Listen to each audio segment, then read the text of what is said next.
This is the Turnpro 10-inch by 16-inch horizontal swivel-based bandsaw. 2 horsepower, 230 volt, 3-phase.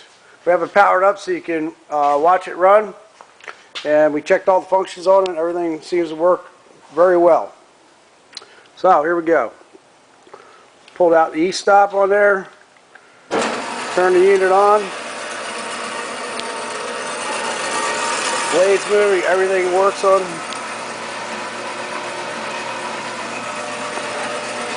The automatic down feed on here. We set it to 5 so you can watch it.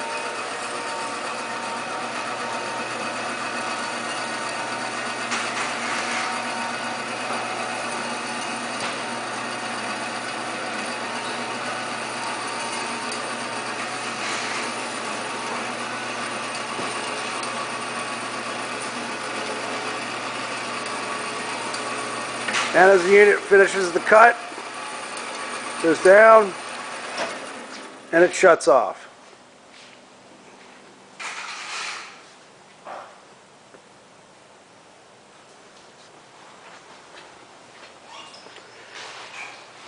And we thank you for looking at our product.